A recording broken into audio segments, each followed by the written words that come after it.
अन्नदाता किसानों, मेहनत कश कामगारों के प्रति भी गहन कृतज्ञता व्यक्त करते हैं, जिन्होंने अपनी प्रतिभा, साहस और मेहनत के बल पर भारत को दुनिया की सबसे बड़ी शक्ति के रूप में खड़ा कर दिया है। मैं पिछले सप्ताह ही टोक्यो में संपन्न ओलंपिक खेलों में देश का गौरव बढ़ाने वाले खिलाड़ियों का भी अभिनंदन करता हूं।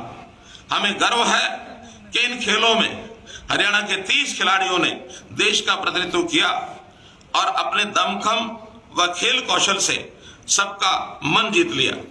मुझे इस बात पर भी गर्व है, देश के स्वतंत्रता आंदोलन में हरियाणा वासियों ने अपनी अग्रणी भूमिका निभाई। सन 1857 की क्रांति तो अंबाला छावनी से शुरू हुई थी।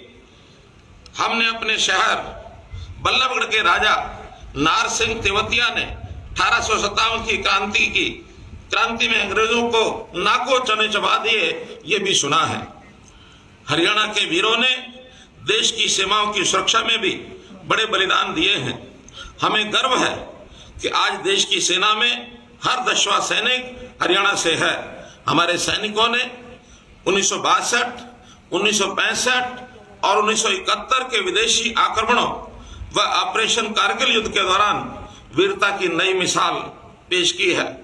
भाइयों बहनों, इन 75 सालों की आजादी के इतिहास में हमने 100 सालों की सबसे लंबी बड़ी महामारी को झेला है, इससे लड़े हैं और इस लड़ाई में हमने कई मायनों में अपनों को खो दिया। उनके प्रति विनम्र श्रद्धांजलि अर्पित करता हूं और इस लड़ाई को लड़ने वाले हमारे सभी योद्धाओं को भी नमन करता हूं। कोरोना की इस महामारी ने हमें आजादी का अपना मूल्य समझाया है। इस पूरी महामारी के दौरान हम गुलाम नहीं थे पर आजाद भी नहीं थे। खुली हवा में सांस लेना क्या होता है हमें महसूस हुआ और समझ भी आया, क्योंकि ऑक्सीजन का संकट जो झेला, वास्तव में उस समय पता लगा कि सांस की कीमत क्या होती है। जो आजादी 1947 में पाई थी वो भी लड़कर पाई थी, और जो आज हमने ये आजादी पाई है कोरोना से, वो भी लड़कर पाई है। इन दोनों लड़ाइयों में जो कुर्बान हुए उनको नमन। भाई बहनों, आजादी का ये दिन कई मायनों में अहम है।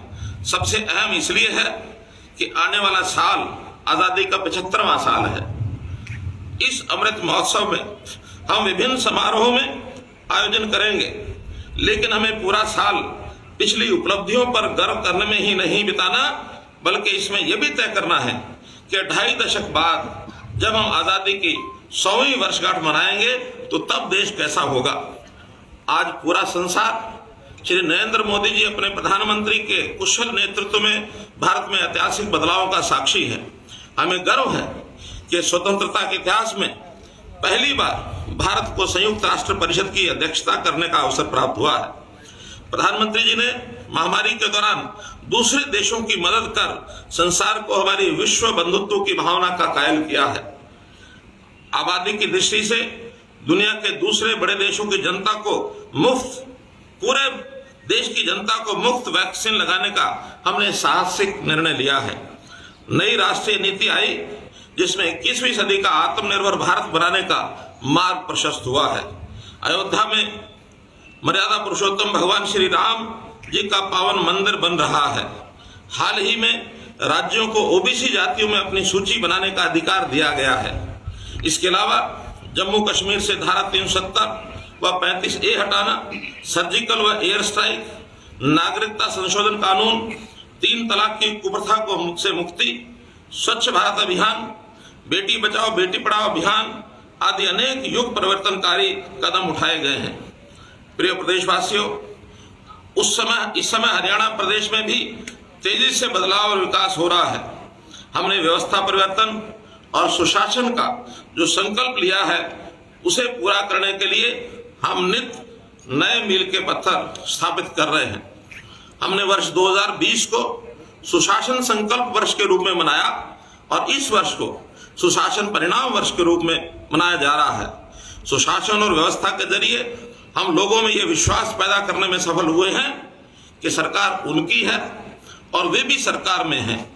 सुशासन से सेवा और भ्रष्टाचार पर रोक के लिए ई गवर्नेंस से गुड गवर्नेंस का जो अभियान हमने चलाया था वह आज परिवार पहचान पत्र तक पहुंच गया है।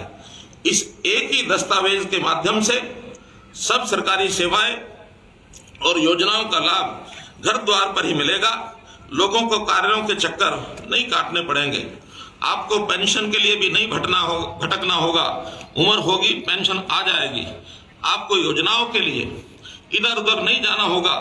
जिस योजना के लिए आप पात्र होंगे वह अपने आप आपको मिल जाएगी। कहने और सुनने में ये सपने जैसा जरूर लग सकता है, पर हम इसे साकार करके दिखाएंगे। भ्रष्टाचार की बात करें तो आप जानते ही हैं कि CLU का दूसरा नाम भ्रष्टाचार था। इसके खेल को